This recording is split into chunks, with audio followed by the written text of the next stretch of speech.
Texas. Brooklyn. And heaven. They made the blues a legal crime. The devil had such a terrible time in Texas. Brooklyn. And heaven. Yippee-yi, yippee-yo for the Alamo, where the plains are a welcome mat. Yippee-yo, yippee-yi for the lucky guy who hangs his hat in a flatbush flat.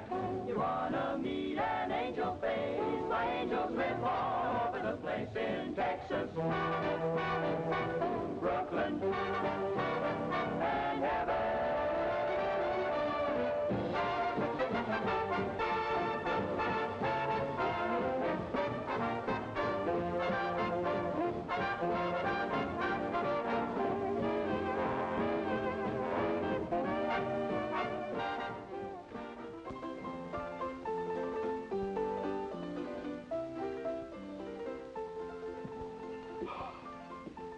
What'll you have? What's with that? What's with what? With that? Oh, house special. You have one? Yeah. I'll have the fourth one. Funny fellow, huh? With or without? With or without what? The story. Is it long? Depends on how many you drink. Okay.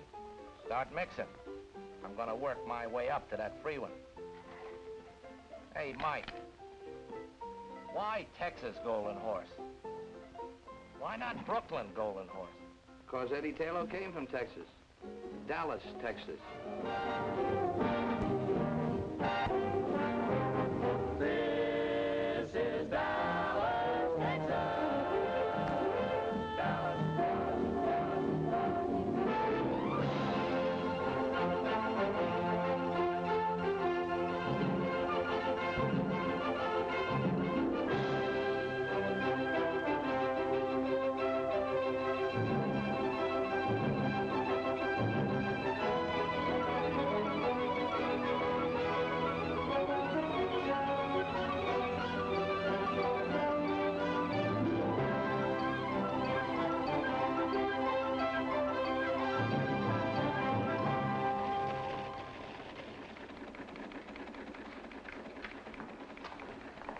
Boy.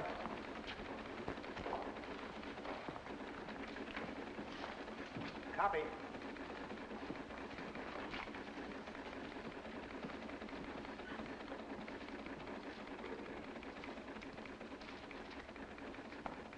Say, copy. Got anything for me? Nope. You don't expect to get anything for that place. Not on the Dallas News, do you, Eddie? That's good. I'm kind of busy here anyhow. Who are you kidding? Copy. I'll see you.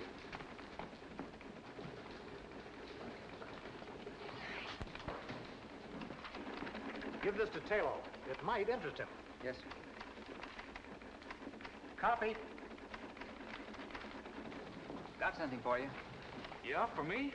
San Angelo's your hometown, isn't it? Yeah. Got a story here, just came in. About old T.X. Taylor. Any relation of yours? My grandfather. Says here he's dead.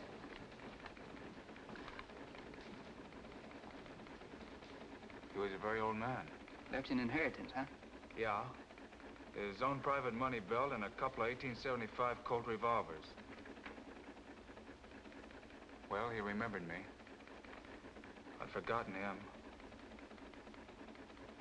Seems he didn't believe in banks, so he left me $6,000 in cash in his money belt. Copy. I'll see you.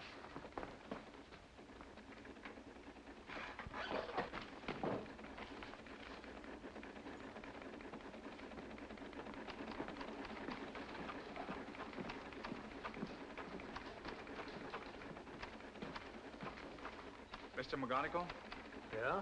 this is my last day here. Quitting?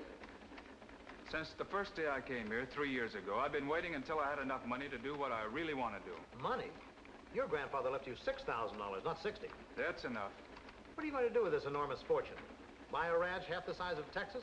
I'm going to New York to finish my play. Uh-huh. Well, when your smash hit flops on Broadway, the Fort Worth section will still be open. On the Dallas News? That's right. No, thanks. So long, McGonigal. So long. Well, good luck.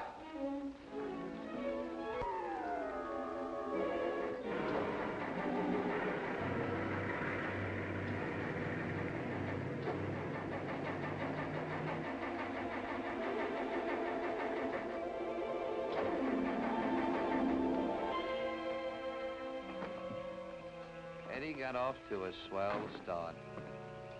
26 miles out of Dallas, he had car trouble. But if there had been no car trouble...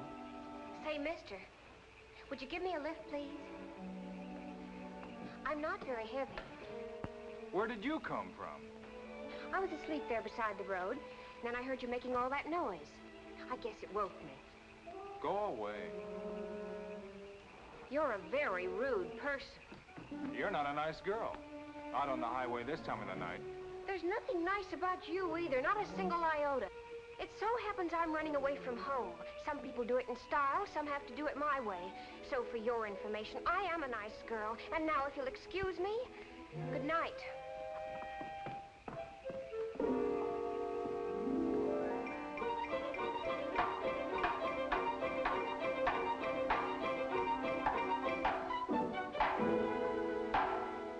I can't sleep with all that racket you're making. I'm sorry my car broke down in your boudoir. If you had one iota of friendliness, just one iota, I could fix your car for you. That I'd like to see.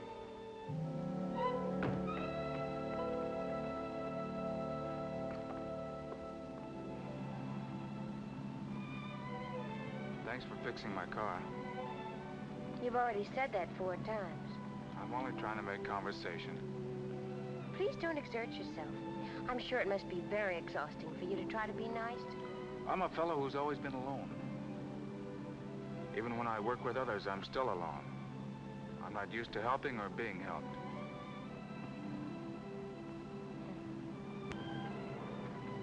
Isn't it funny that I should be running away from the ranch when that's what I like most of all?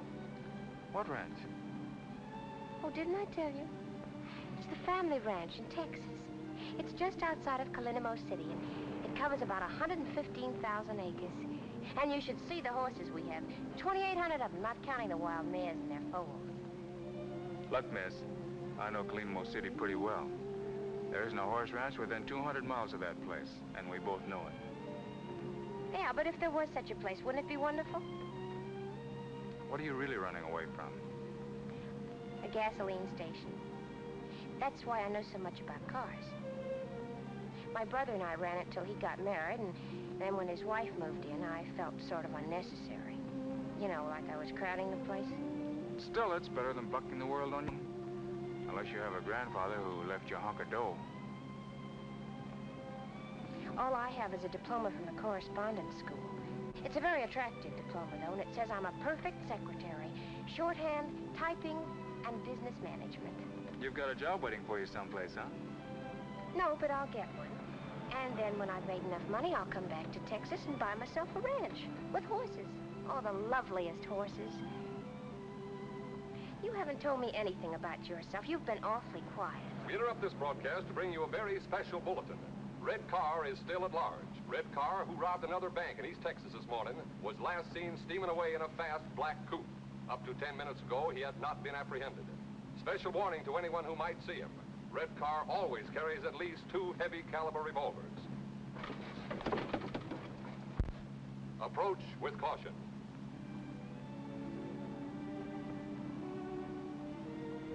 What kind of work do you do? Oh, I'm going to New York to write a play. You still haven't told me your name, or would you rather not? Taylor. Eddie Taylor. How do you spell the Taylor? T-A-Y-L-O-E. My name is Peruna Dunklin. I spell the Dunklin D-U-N-K. Watch out!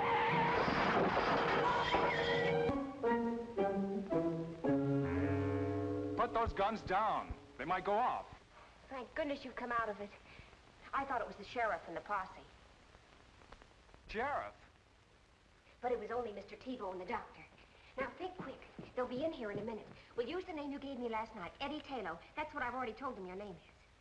Are you listening to me? I'm listening. My name is Eddie Taylor. Good. And I'm your sister, Perry. My sister? It makes it look better. Red Car wouldn't be riding around with his sister. What's Red Car got to do with this? Who are you? Eddie Taylor. That's fine. And don't worry about your money belt. I put it under the couch after Mr. Tebow helped me get you into bed last night. I'm getting out of here right now. What happened to my shoulder? You're lucky you're alive. I don't know. And who's this Mr. Tebow? This is his house. He lives here alone. His wife ran away with the dentist, but he doesn't care, he says, because now he doesn't have to pay the bill. Anyway, he helped me get you here after the accident. You remember the accident, don't you? Remember it. I'm still in it. It's getting worse. And we're so fortunate that Mr. Tebow didn't recognize you. Let's get something straight. I'm not Red Car. Of course not. You're Eddie Taylor. We agreed on that, didn't we? It's not a matter of agreement. I am Eddie Taylor. And I'm your sister. I have no sister. You better have one if you know what's good for you. Hello, Doctor. Hello, Miss... Taylor. Perry Taylor. And, you're... I'm Red Car. You've heard about me, Doc, haven't you? Why, everybody around these parts knows about Red Car. What are you nodding your head for? Don't you believe I'm Red Car, don't you? Yeah. And now, perhaps it would be better if I talk to the patient alone.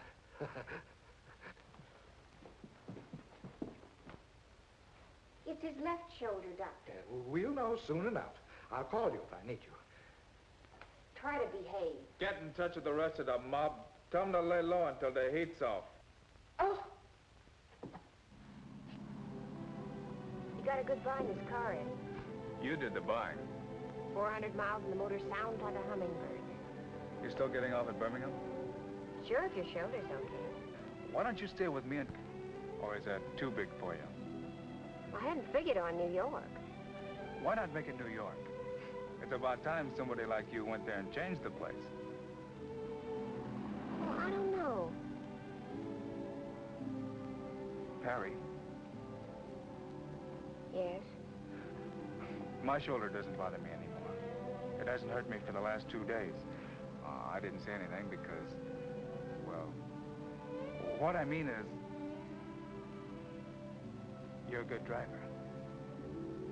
You mustn't fall in love with me. Who said anything It would about... spoil everything. What makes you think I give up? You must admit there's always the possibility that you might want for us to become sweethearts. You admit that possibility?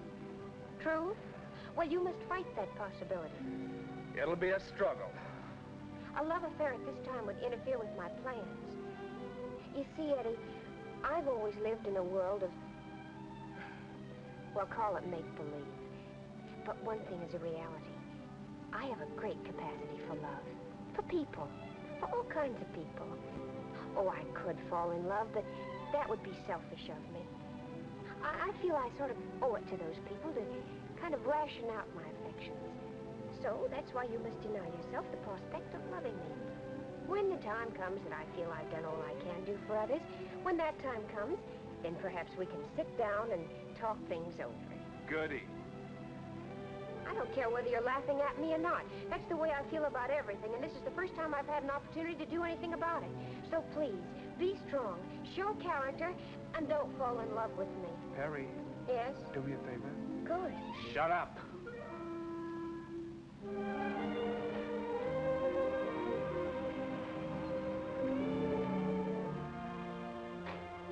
What are you gonna do, walk out on me right now? You said your shoulder's okay? Well, I'm a little tired. You drive for a while. After all, it's a long way to New York.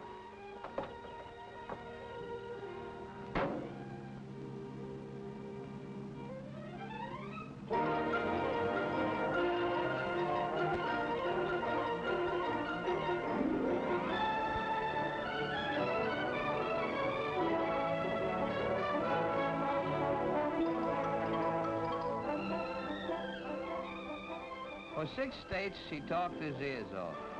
Of course, Perry knew he wasn't Red Car. But she kept up a rack just for the fun of watching him blow his top. And all the time, he didn't know that she was giving him the needle. It's funny how some gals know just when to use reversed English.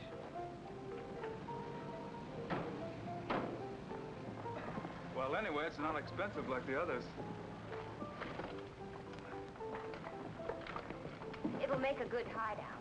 For the last time, I don't need a hideout.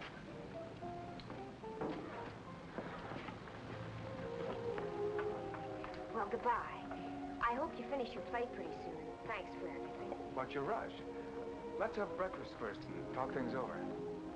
We've had plenty of time to talk. Now, I'm on my way to Brooklyn. Brooklyn? Did you come all the way to New York to end up in Brooklyn? I've heard so much about it.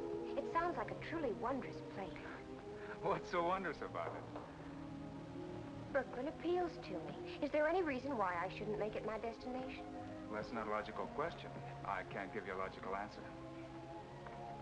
Well, goodbye.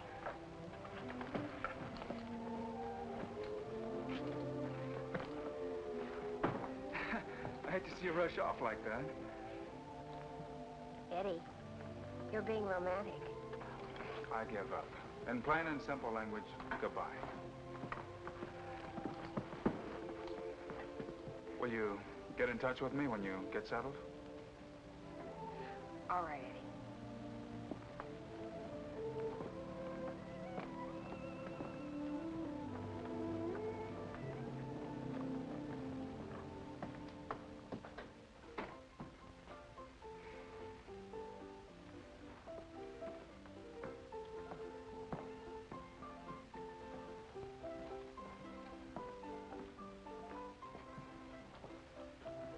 Let me have a room and bath, please.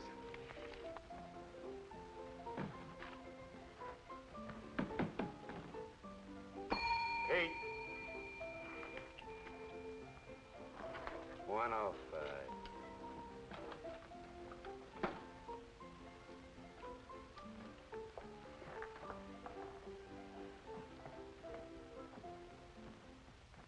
I'm not a bellhop, you understand. I'm a kind of a general all-around everything. A bellhop would starve to death in a flea bag like this. Present company excluded, the customers here are anti-tipping. That's why I gotta be illegal to make a living. Like I take small bets from the horse playing set. I got a regular clientele. You can become a member. Where's the phone? No phone. A hotel without a telephone? Downstairs near the bar, there is a public phone for the accommodation of the guests. That's very accommodating. Frankly, it's a plot against the customers, to make them drink. You see, every time you go down to answer the phone, you buy a drink. Well, what if I don't want to drink? Don't be a character. You get into the habit. That's why Mr. Simpson yanked all the phones out of the rooms. Let them do their phoning in the bar, he said. That'll make them drink. Understand the psychology? Well, I don't want to hurt your feelings, but I don't understand the psychology. Look, I'll explain it to you very simple. Say you're a guy, and you answer the phone, and it's your girl, and she says, Harry, take it like a man. From now on, Joe has took your place in my heart forevermore. What is Harry gonna do? There is a bar, all laid out for him. Congenial company, and a bartender will listen to anything. What is Harry gonna do? Right. And it doesn't make any difference whether it's his girlfriend, or it's the boss, or even if it's the bookie trying to collect a bet. Good news or bad news, he's bound to take a drink. Sometimes to forget, sometimes to remember. And then there's the nervous type. He's got to have a drink before he answers the phone. This type... Maybe you don't have to work, but I do. A writer. Do you mind? A regular character. If anybody calls you... Nobody's gonna call me. But if I get a call from Brooklyn, and it's a girl, nobody's gonna call me. But if anybody does, I'll come up and get you. You don't have to worry about tipping me. I make my money illegal, but legitimate. Only, I gotta figure you out first. Yes? Yes. We'll do everything we possibly can. Goodbye. And now, Miss Taylor, what kind of room would you like and what district? You know the YWCA may not be able to find it for you. I'd like to live in the loft of a stable. A stable? Did you say you wanted to live in a stable? Yes, please. If it isn't too much trouble. You're aware that there might be horses in that stable? Oh, yes, of course. I'd favor a stable with horses in it. But if you can't find one with a horse in it, I'd still favor a stable, even if it was empty. Oh, well, now that makes it much simpler. I thought I hoped that I would be able to find such a place here. After all, this is Brooklyn, so naturally, right? Oh, yes, naturally. Naturally.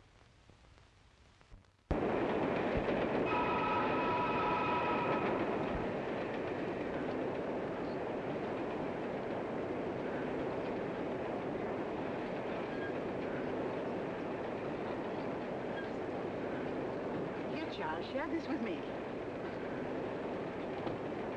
Thank you. Delighted, my dear, delighted.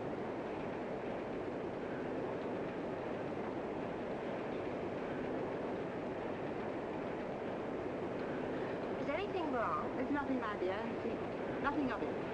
It's an allergy that I've developed ever since coming up north. I don't know what it is, and I've been to dozens of doctors.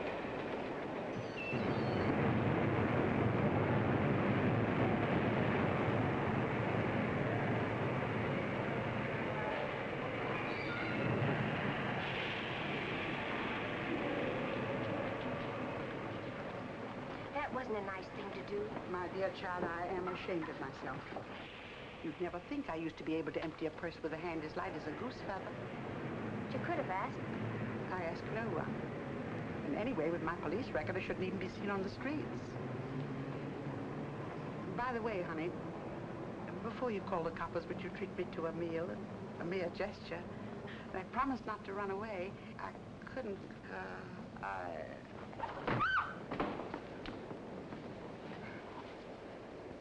But you gotta answer some questions.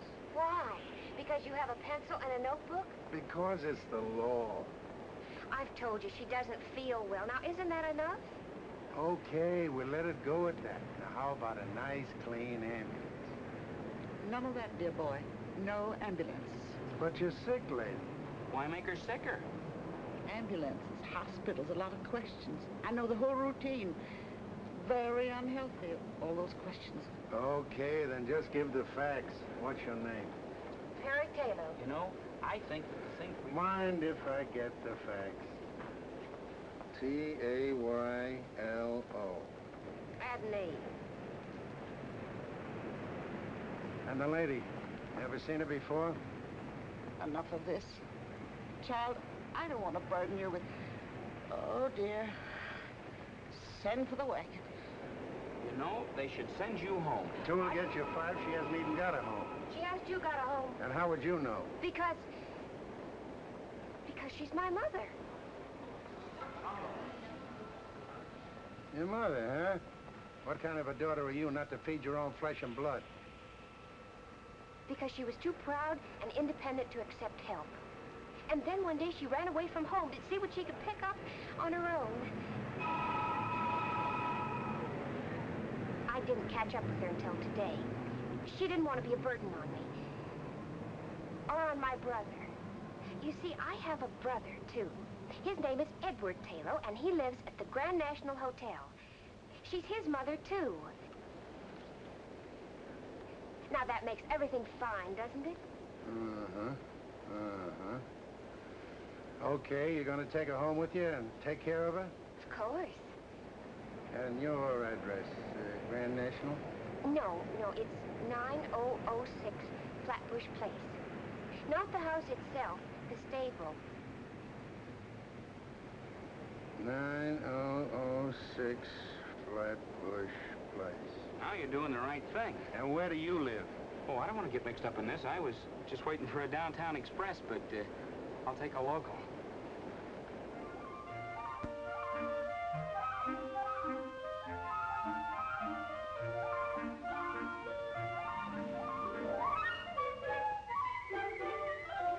Will one of you sweet girls please say something? My daughter and I have answered all of your questions. How much longer do we have to stand here? Maybe they don't want us to rent the stable loft. We do. You appear to be satisfactory. You don't drink, you don't smoke. And you're not given to entertaining gentlemen callers. Very satisfactory. Then we can have it? Yes, we'll show it to you.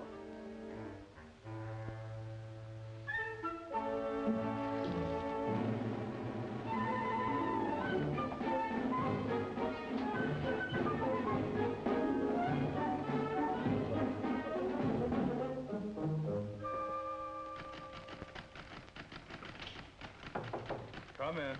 Telephone for you. For me? The police department. Well, it's a gag. Why should the police want me? Don't be disturbed, character.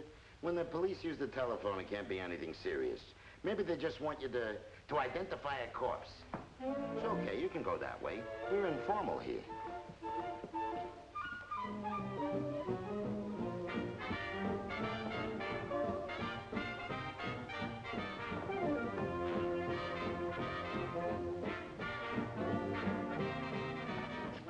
Hello? Yes? Well, this is Eddie Taylor speaking. My mother? Well, if my sister Perry told you that, you can take her word for it.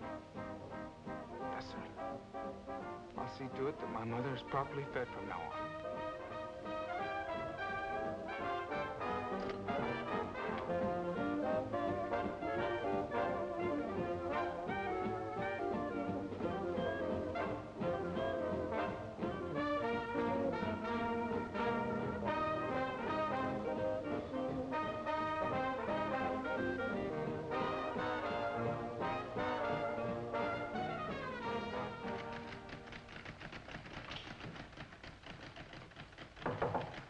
Another telephone call. Your sister.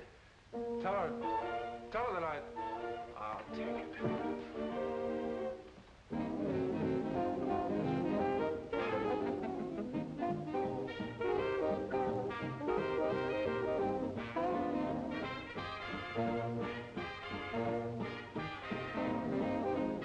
Hello. Now, look, Perry, I'm Yes, the police call me. No, they didn't fingerprint me. Listen, Perry, how can you get yourself into so much trouble in so short a time? There's been no trouble, not one iota. As a matter of fact, I have something good to tell you. I found a wonderful mother for you. But I don't want a mother. But Red Car needs a mother. Don't you understand the psychology? I don't care if Red Car needs a mother. I'm trying to write a play. All right, but don't get hysterical just because I was trying to help a nice lady who was hungry. So I arranged to have our mother stay with me. Go on, give me the facts. Now, if you'll promise not to get mad, I'll explain something about our mother. You see, many years ago, she had a sort of a tendency to pickpockets. Did you say that our sweet, loving mother is a notorious pickpocket with a long prison record? Will you or will you not stand by me? Of course I'll stand by you. What else am I going to do? But, Barry, please, can't you get yourself involved in something simple? Like a triple murder. Oh, Eddie, I'm terribly sorry I've been such a burden to you. And you have my solemn word that I'll never do anything to make you angry or upset you again. Okay, Perry, okay. I'm not angry with you.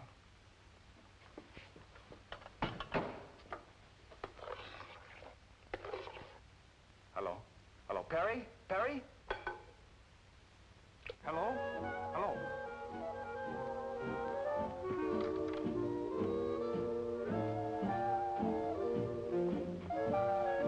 Let me have a double...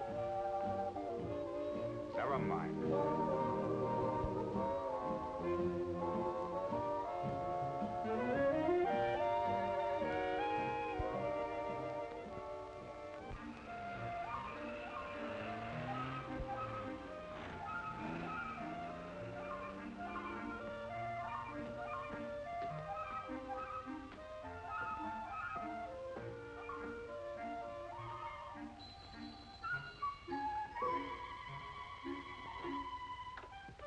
Yes? I'm Eddie Taylor. I'm expected, I believe.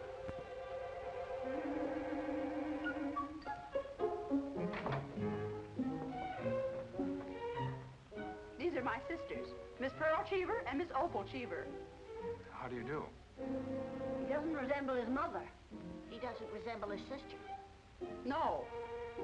I take after my father. Oh. We do not permit smoking here. I'm sorry. We're very disagreeable. Everyone in the neighborhood says we're mean and spiteful. And utterly selfish. And we are. Yes. I'm sure you're not. We do not deny the truth. We're most unpleasant indeed. And we'd rather you didn't go around Brooklyn saying nice things about us. No. My son. My dear, dear son. It's been so long, my darling boy.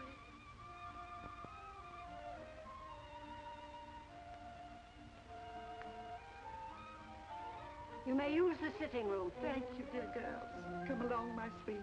Remember, no smoking.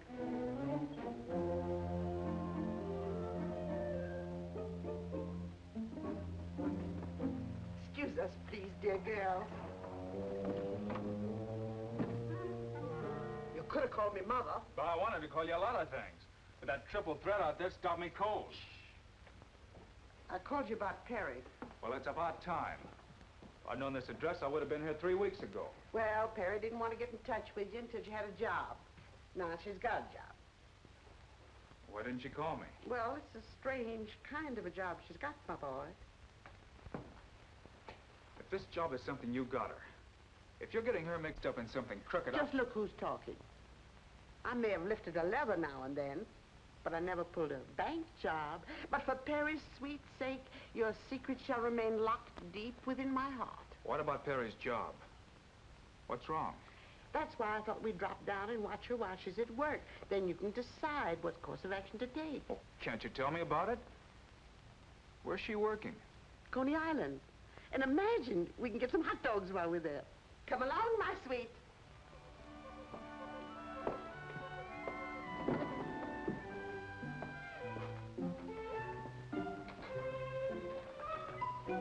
What time will you be back, Mrs. Taylor? Oh, in an hour or 2 or 3. And thanks for a most unpleasant time. You must come again, Mr. Taylor. Oh, I will. Anytime I want to get depressed.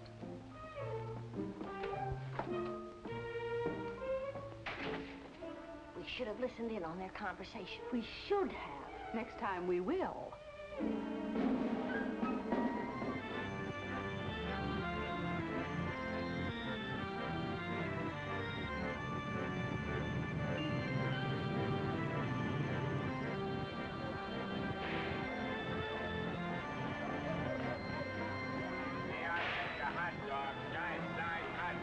Coney Island special, 12 inches from head to toe. I'll have one. You'll have one what? Well, I was under the impression you sold hot dogs here. Well, speak up, buddy. I can't read your mind. Here, get your hot dogs. Everybody likes them. Only 10 to a customer. Mustard? No. Take it or leave it, buddy. In this business, we got a short season.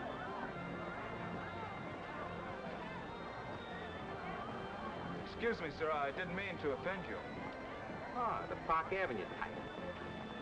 Here, get your Coney Island hot dogs. Straight out, everybody eats them. Everybody likes them. Straight out. But I told you I didn't want another hot dog. Well, don't eat it. I'm just trying to keep both your hands occupied. Here, hold this for me a minute. Excuse me. Excuse me. Excuse me. I know that little guy. He didn't recognize me, but I spotted him right away. He's called Doc because he looks like a nerve specialist. One of the smoothest operators in the profession. Your profession? Uh-huh. By the way, you better look and see if you still got your wallet.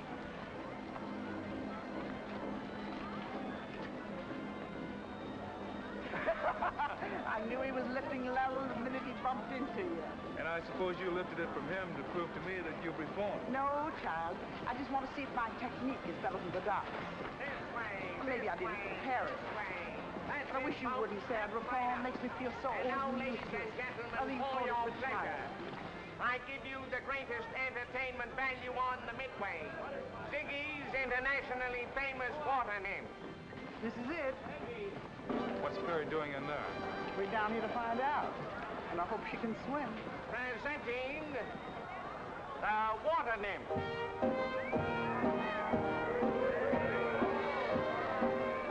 There they are, everybody. Ain't they out of this world? And each one born and bred in Brooklyn. And this one, all the way from Texas. Look at this Perry! Say, she's all right. All stage girls are not only gorgeous, they're daredevils, as you will soon see for yourselves behind these closed walls. And now, ladies and gentlemen, I'd like to have you meet the girls' personally. Honey, tell the folks your name. Jean Dean. Linda Lombard. Merrill Nemeth. Mill Patrick. Joe Jordan. Jean Stratton. And you, honey. Hey, you. Hey, you. My name is Perry...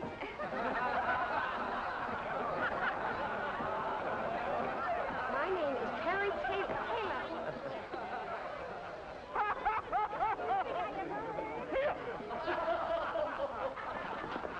Keep your hands off of her. Go away, Sonny. You bother me.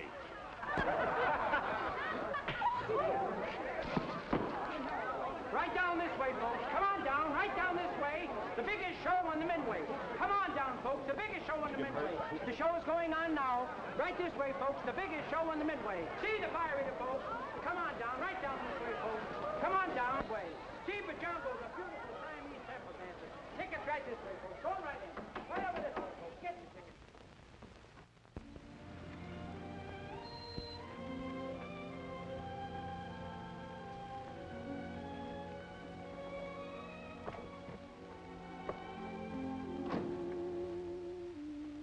I'm obliged to you, Eddie, even though you made me lose my job. I'm obliged to you because I know you meant well. But in the future, please let me pick my own jobs and you stick to your playwriting. Oh, what's the use? I give up. Here. Call it a loan or whatever you want.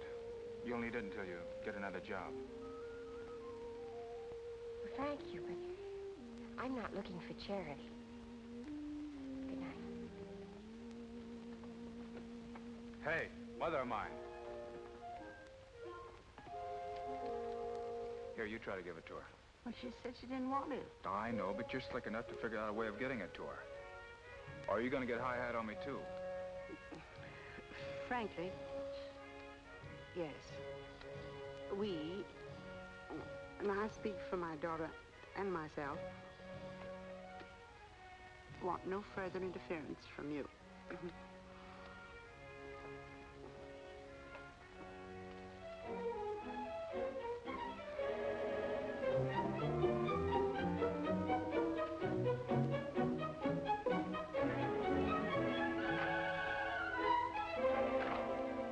I told you, Mr. Arco never does musicals. Junior, how many times do I have to tell you to keep that phone off the hook when I'm trying to eat? Eating? Yeah, I was having a little snack in there, but I've got a very sensitive stomach, and I can't eat a thing with the phone's So ringing. you mean to tell me that you've been eating all the time I've been waiting? Junior, Yeah? who is this man? He wrote a play. I returned it to him, but he insisted on a personal interview with you. I told him you'd be tied up for at least an hour. And all that time you were only eating? Well, why not? I didn't bother you when you were working on your play, did I? Why do you feel that you should bother me when I'm trying to eat? Oh, stop that. This is no beauty parlor. Now, do you mind if I return to my chicken sandwich on white toast with no dressing? Wait a minute. Before you go, I would like to know something. In fact, I've reached the point where I must know. You see, everybody on Broadway has turned down my play. Now that I've exhausted the field, I've got to know. Should I try to write another play? I never read your play. You know... Well, how could you turn it down? Because Junior didn't like it. Junior didn't like it? How could you let a thing like that pass judgment on my play? Now, wait a minute, son. Take it easy. Junior has an uncanny eye for anything that looks like a potential hit play. Why, he could get 1,000,000 jobs tomorrow any place on Broadway. But he's my son, and I won't let him go. Junior, tell the gentleman if he has any talent. I don't care what he thinks. Well, you asked me a question. Junior will have to answer you. I can't. All right, I'll take his opinion. So, Eddie asked Junior. But even Junior didn't like it. Nobody liked it. Eddie was a bust. When I met up with him, Eddie had fire coming out of his eyes and smoke coming out of his ears. Hold it, Mike. You better hitch up that third horse.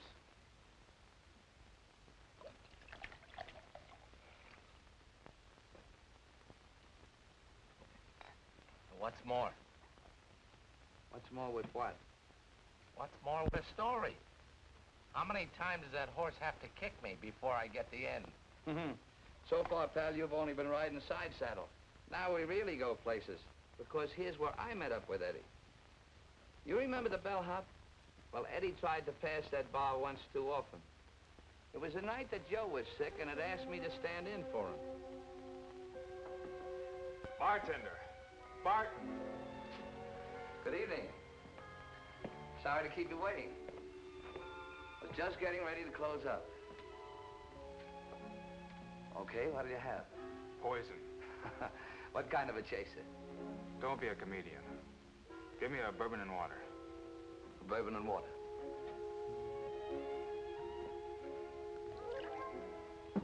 You can call me Mike.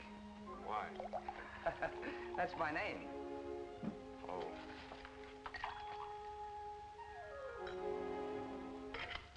I want a bourbon. Yeah, I know. But I want you to try one of these. It's a little concoction of my own. Look, I ordered a straight bourbon. Yeah, I know. But just try one of these.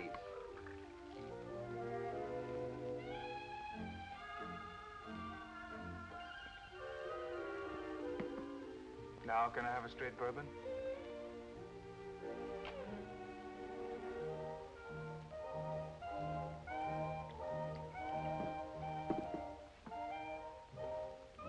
Good, huh? What do they call this drink? Golden Horse. Okay, Mike. Let me have another golden horse.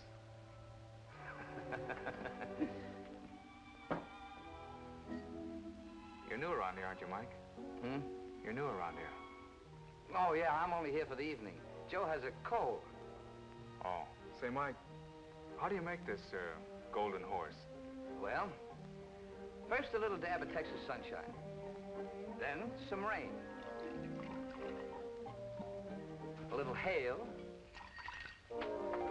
Gotta have some hail. Some snow. A couple of earthquakes. Then, you make a very tiny waterfall out of it. Just a little teensy one. And you top it off with some good old Mother Earth. I like you, Mike. You've got a great sense of humor. Pour one for yourself. Thanks, Eddie. How'd you know my name was Eddie? Oh, he told me when you first came in.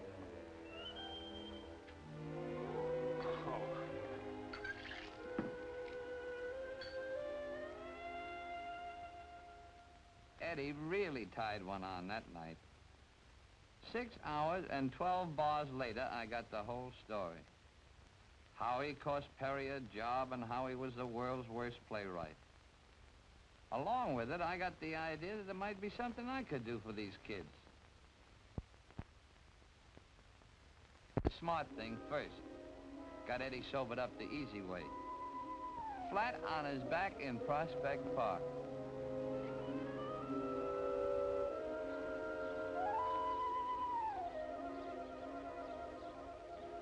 Mike? Mike? How is it, Eddie?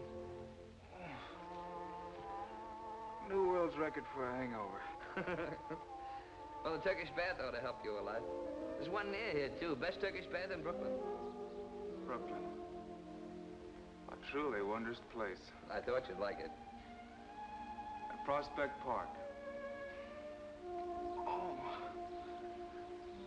I could lie here for hours. It's like Texas, without the sagebrush. You know what I need? A long ride on a horse. That picks me up. Well, let's try the Turkish bath first. And while we're there, you can get your clothes clean. Then, if you want, you can rent a horse. I'll go along with you on that Turkish bath deal. The horse is out. It's gonna be pouring here in a few minutes. I wouldn't take a mule out in such weather. Say, I know where we can rent a horse and the rain won't even touch us. And you can have any kind of a gait you want. Fast or slow, or one that'll rock you like a baby in a cradle. And you can have your Texas sagebrush, too. Where is this heavenly spot? Right here in Brooklyn. This Brooklyn is truly a wondrous place.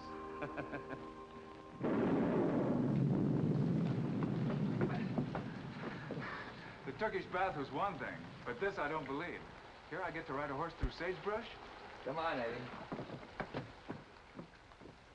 So I took him to Mr. Gaboulian's riding academy. It was strictly out of this world, and that included Mr. Gaboulian. He was a whacked-up guy, a fugitive from Ripley. Wow. What is it, a zoo? Mike, you're a man of your word. It's all here. But I'm wondering if I am. Well, it was a place a man could go when he got fed up working 9 to 5. But 2 bits at Mr. Gaboulian's, he could live dangerous. Sail the 7 seas and track down wild game. Yeah, the academy was something. And it was just what the doctor ordered for the kid. Soon as Eddie got 1 foot inside the place, I could see his troubles begin to peel off. I give you a choice of any horse in the place. Use that one.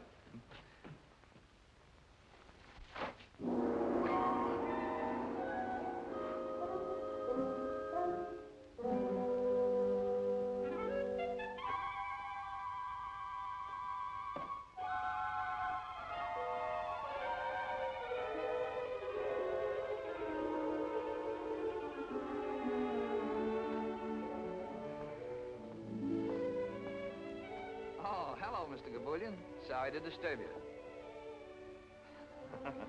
Meet my friend Eddie. Eddie and I want to ride your horses. Excuse, please, gentlemen.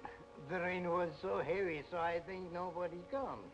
So I have me sleep in the house on the elephant. Excuse, gentlemen, please. Please. What's he doing up there? Huh?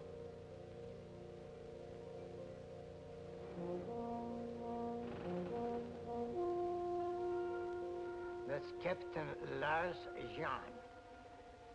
He was a real skipper once.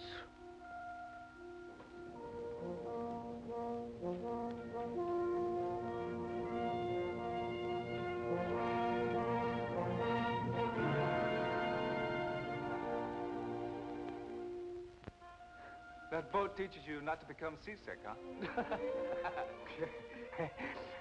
I guess so.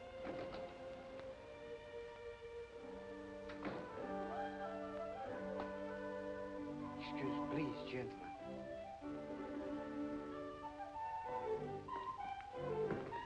Boy, I've seen some gems in my life. This is really a beaut. Good afternoon, Mr. McWhirter. Good day to you. It's a miserable day out. Oh, sure. It's good that you are here.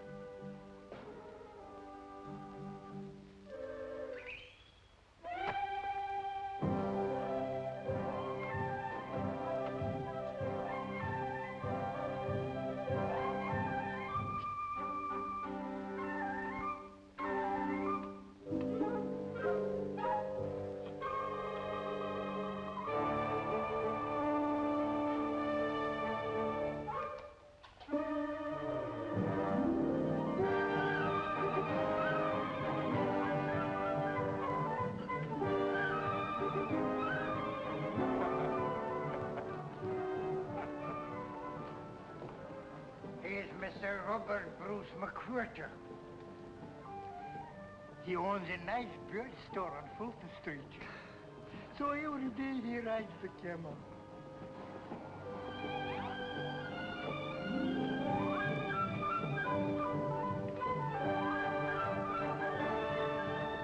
He looks like he's having a lot of fun. A lot of fun? That's the only thing that makes him happy.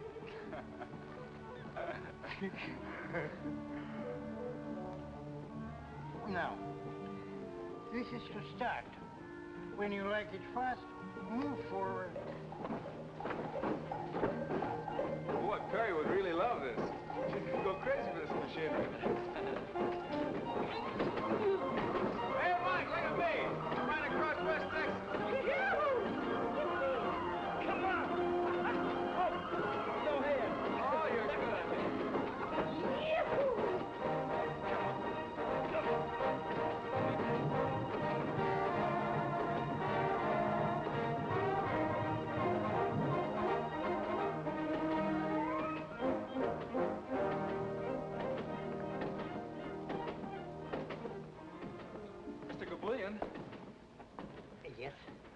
I want to make you a business proposition. You see, I want you to hire a young girl to help you run this place. maybe I better wash my face. My eyes, maybe they are open, but my mind is still asleep. Excuse me, please. Mr. Gabulian. Yes? She'd be wonderful for you. She loves horses, and she could fix any mechanical gadget in case something should go wrong. You make a joke. Excuse me, please. Mr. Gabulian. And yes? I mean it most seriously. She would be a real help. Help me what, sir, please? Help me not to see a customer? Help me not to pay the rent? Help me not eat like a man should eat? Help me that way, mister? No, it's not right. You shouldn't make fun of me. Excuse me, I go back to sleep. Mr. Gabulian. Yes. I know you can't afford it. So I'll give you her salary every week, and then you can pay her. Or in other words, she'll be getting the job on her own. Understand? Why should I go back to sleep? I stand here and I sleep already. Don't you see? This girl needs a job. And I want her to have this one, here. Or you'll have someone to help you. And it'll cost you nothing. It will cost me nothing? Absolutely nothing. I'll even pay for the ad in the paper. Wanted. Young girl from Texas. Must know and love all kinds of horses. Must be honor graduate of correspondence course. Now remember, the only one you hire is Perry Taylor. Perry Taylor? I'll write it all out for you later. What have you got to lose? Just think, Mr. Gabulian, you can sleep as much as you want. I think it over. What is there to think about? Nothing. Only it makes it sound like better business. So I think it over for a minute, please. Then I give you my answer, which will be yes. Swell. Now, we each put in a nickel to begin with.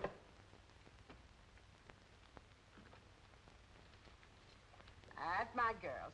Now, let me see your hands. Now, you remember you all promised Perry you'd learn to play games. You know how anxious she is to liven up the place. And how are you going to play poker if you don't let me teach you? That's my girl.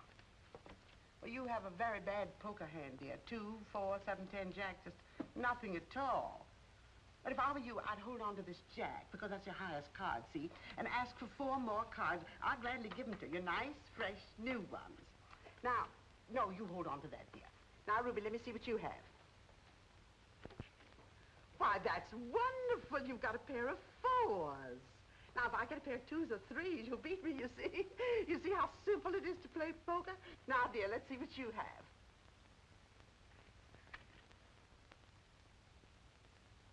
Oh. Well, you have a very good hand, dear. 3 queens and a pair of aces. Very good hand indeed. Poker, one must always try to improve one's hand. So, I'll throw away these 2 aces and try to buy another queen, because 4 queens, you see, would give you a perfectly lovely hand. Now, we'll each put in another nickel in order to buy fresh cards.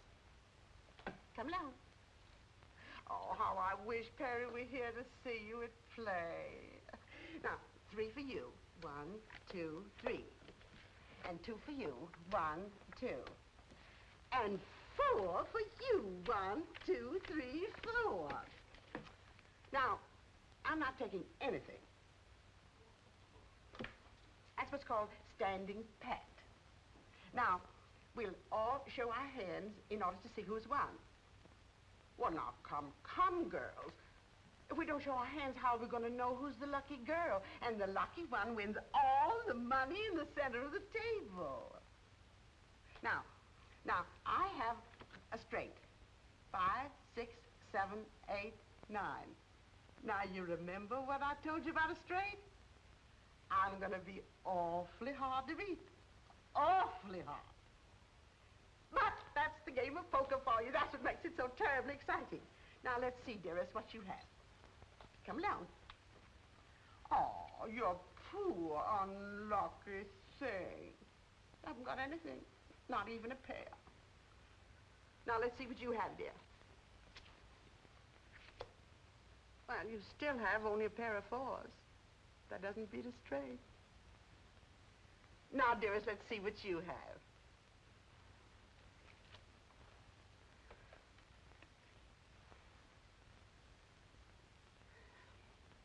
queen. 4 of a kind beats a straight. That's what you taught us. I sure enough taught you that.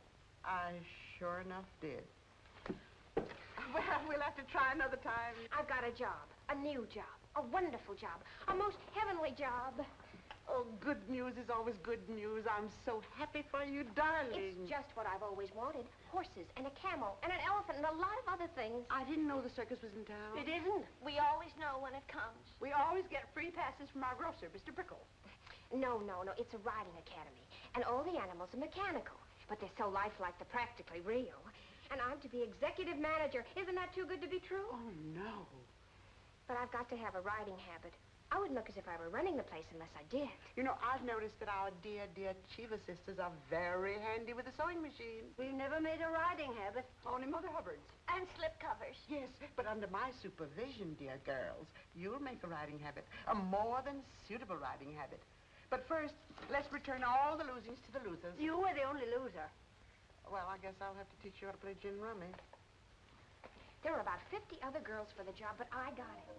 All in all, those 3 ghouls downstairs clipped me for $8.40. I tried blackjack, casino, double solitaire. I even invented a game and called it Chuck Full of Luck. But that's a commodity on which the Cheever sisters seem to have a monopoly. But it's worth it. Do you notice how congenial they've become? I knew it would work, and I'm so grateful to you. After all, it's your money, child, if you don't mind spending it, trying to warm up those 3 ice cubes in petticoats. Turn around. Not that I think they ever will warm up. Oh, yes, they will. I've already convinced them to come to the academy one of these days and try a ride on the animals. I don't get it. This concern you have for other folks. I don't get it at all. I've met a lot of people in my day, both inside of prisons and outside. But somebody like you, what do you expect to get out of it? Oh, if I've made people happy, it makes me feel good, that's all. Well, what about making yourself happy? But I am. Very. I'll let you in on a little secret. You're not. And I'm referring to that certain party named Eddie Taylor. You know, I was in love with my probation officer once. I had such a crush on him, it gave me a thrill just to report to his office. But of course, I had to curb any display of affection because, after all, he was my probation officer. But you and this Eddie. How do I look? Don't ask me, ask Eddie Taylor. Dear child, you interfered in my life, so I feel I have a right to interfere in yours. You did something that state prisons, penitentiaries, small jails, and 8 parole boards couldn't do. You made an honest woman of me. Of course, there's enough larceny left in me to keep me attractive. But I want to do something for you. May I, sweet? I know what you're going to say. Well, then why don't you do it? I can't.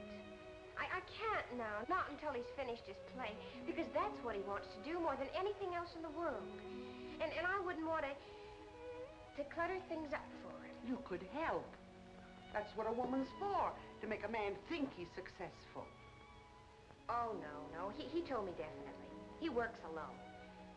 After he's a success in the theater, then maybe...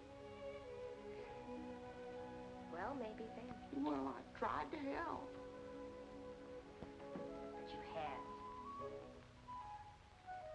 If I were certain, if I were really certain that Eddie wanted me,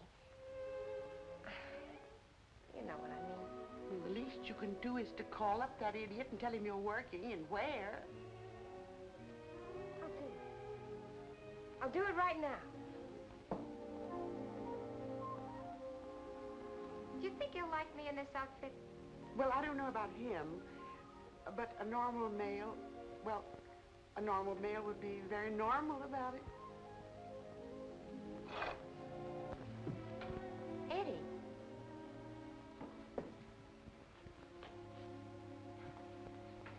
I took the liberty of coming here. You don't have to apologize for visiting me. I'm not apologizing. I came to say goodbye. Goodbye? You mean like farewell? I've been wanting to say farewell to everyone. To you, to Mike, except Mike isn't around. So, farewell, Barry. Farewell, Eddie. And goodbye. they turned down your play. And you're giving up. That's not right. You've got to have faith, particularly in yourself. Faith? Yes, faith. And don't make it sound like some cheap commodity flooding the market. I didn't come here to argue, Perry. Let's part as friends. Now we're parting? After I say goodbye, I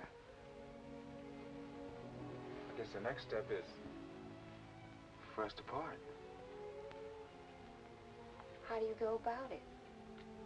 Well, I wasn't planning on shaking your hand, if that's what you mean. Of course not. Or waving so long or slapping you on the back. No, that would be in bad taste.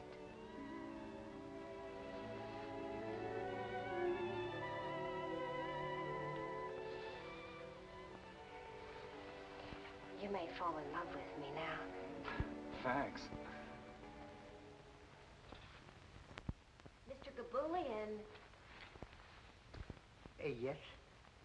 I have figured out just how this business should be run. You see? I've made a graph according to seasonal changes. Excuse, please, I go back to sleep. And Mr. Gabulian. Yes? I have made a very detailed study as to why business has been bad up till now. A study she makes. It's easy like pie. When nobody comes in and uses the machine, then business is bad. So far, 6 months, 1 people, 3 people come in, so I know business is bad. I know it, Mrs. Gabulian knows it, and all my relations know it. Now she comes and makes it with pen and paper and tells me that business is bad. Big surprise. Excuse, please, I go back to sleep. He's upset because I had him print up 1,000 handbills to advertise the place. Mandy's going to give them out in various sections of Brooklyn. You think that'll help, huh? Oh, yes. The point is, so few people really know about the Academy. All we have are 2 regulars, like Captain Jean over there and Robert Bruce McWhirter, who comes in every day to ride across the track. Is he still at it? Huh? How did you know about him? I think I'll take a pony ride. Why, Mr. McWhirter, are you going to take another ride today? Indeed I am. I've been feeling restless all day, and I thought, if no one else is going to use it... Oh, no, Mr. McWhirter. That camel is yours. Thank you.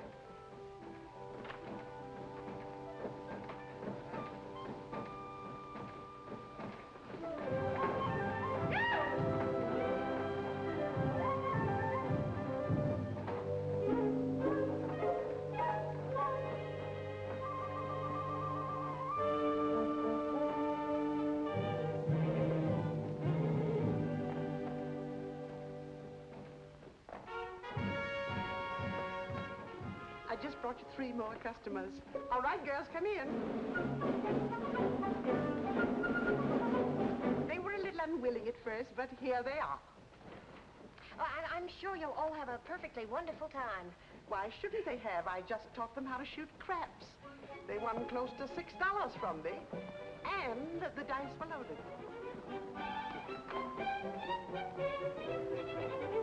May I offer you the finest horses in the stable? Oh, 2 girls take this horse. Can I have it, Mandy? Thank you, I don't need any help. It's cheaper. Come on over. Stir up. Up you go. There we are. Fun. How did I get Mia? Let's go.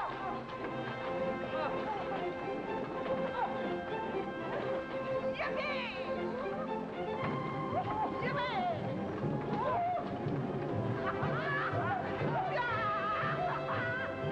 Let's go. Come on, boy. Wouldn't it be wonderful if we could have business like this every day, all day long? Then you'd be completely happy, huh? Almost, Eddie. If only Gabulian would change the name of the place. Yeah, that's a good idea. I've got a name for you. The Golden Horse Academy. The Golden Horse Academy. It's perfect. It'd be a good name for a ranch, too. Let's figure it out.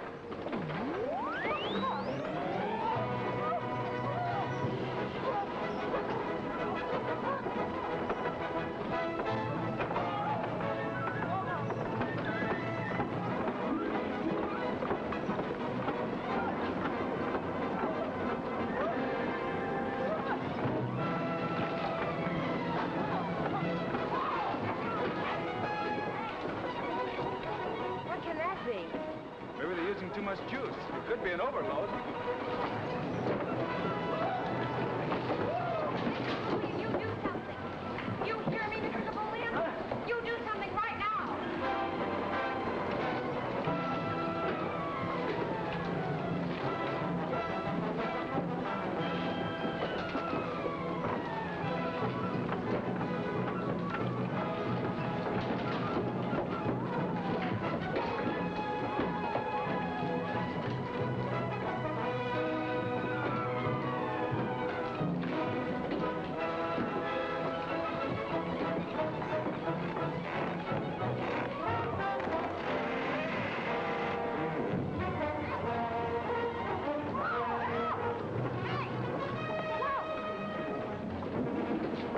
Where's the main switch?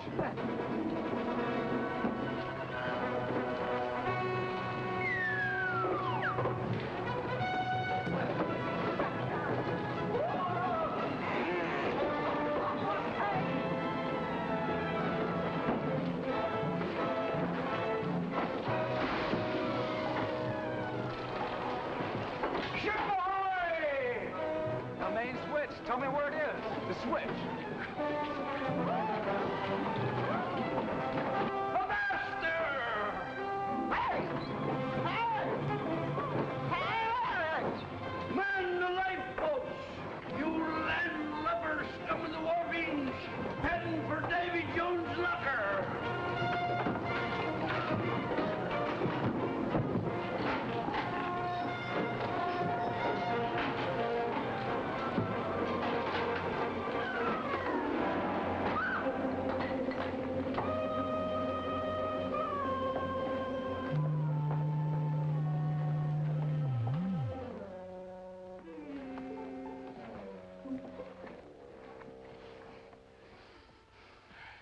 What happened, please?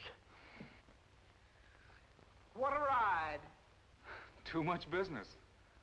Just too much business. Yes.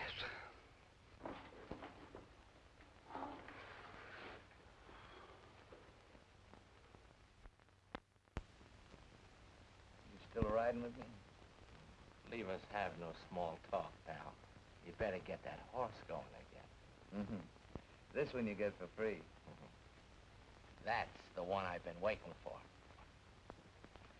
Well, by this time, Gabulian had enough and decided to sell the joint. And who do you think bought it? Eddie. And you know why? Just to keep Perry working, just to give her a job. Of course, Perry didn't know that Eddie sunk his last $800 in it. Eddie and I figured that this Academy deal would clear up everything. But the place just didn't seem to catch on. Even with Perry running it and with all the faith she had in it.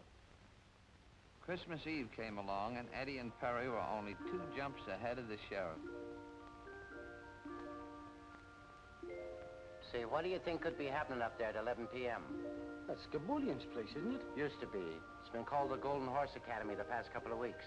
Think maybe they're having a Christmas party up there?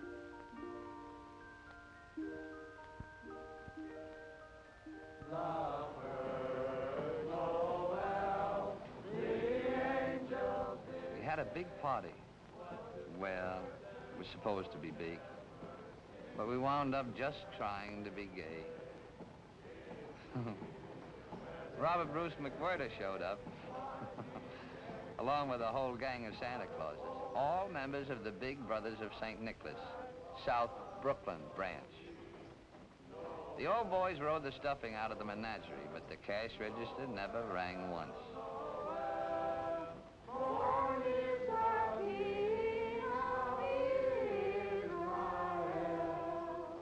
Then Officer Comedy came in. Well, Merry Christmas, Marcus. I'd like to have you meet my friends Perry and Eddie. How do you do? How do you do, Marcus? I said I'd like to have you meet my friends, Perry and Eddie. Oh, how do you do, and a very merry Christmas to you. I've noticed the lights up here ever since I've been on duty, but I did nothing about it. That's right. Tonight's the night for leaving people alone. Yeah. Then I see what looks to me like a crowd of Santa Clauses come into this building. I follow them in. Get the point? Oh, great work. When I saw his eyes pop at the place jumping with Santa Clauses, something snapped in my noggin. Strange, yes.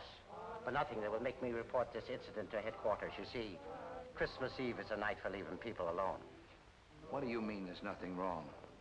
How would it look if a passerby saw them come in and reported it to your superior officer? How would you look if you said you didn't think it was important enough to call the station when you saw a horde of Santa Clauses come in here and take over the riding academy at this time of night? You think I ought to check with the sergeant?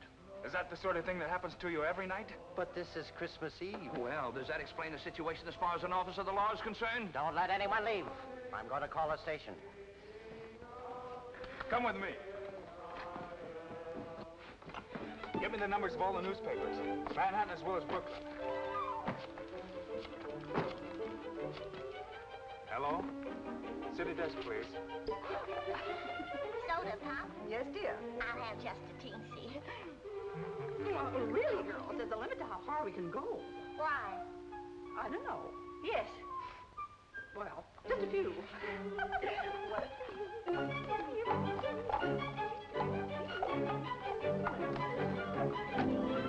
Sure you're not drunk, Comedy? All right, I'll check on it. I'll check on you at the same time.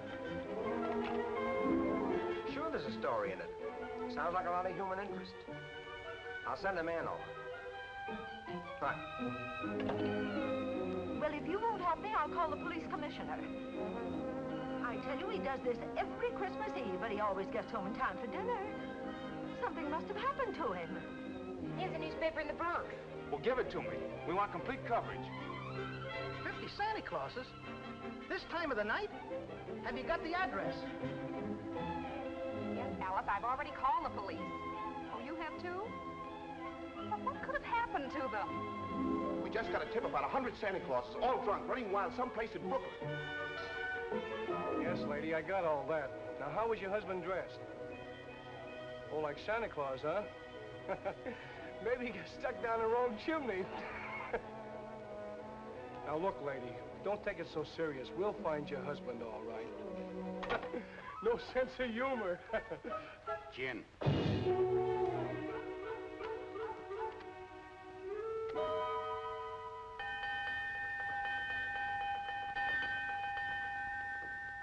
Now, listen to me.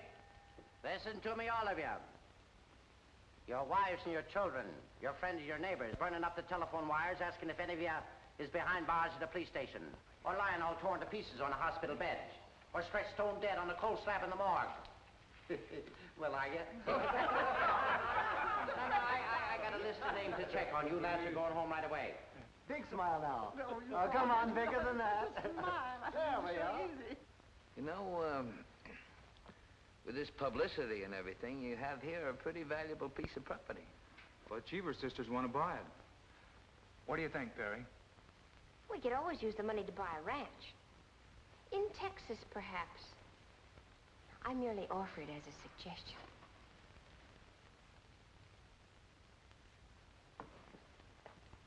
We'll raise herds of golden horses, Eddie. Real golden horses. Maybe 50 of them to begin with. And a lot of little golden coats. 100 golden horses, Perry, to begin with. And after that, well, maybe many more. You know, my grandfather used to have several thousand on his ranch. Eddie Taylor, now don't you start pretending.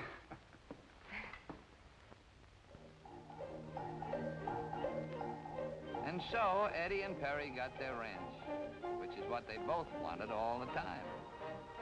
Now, in Texas, babies come on golden horses.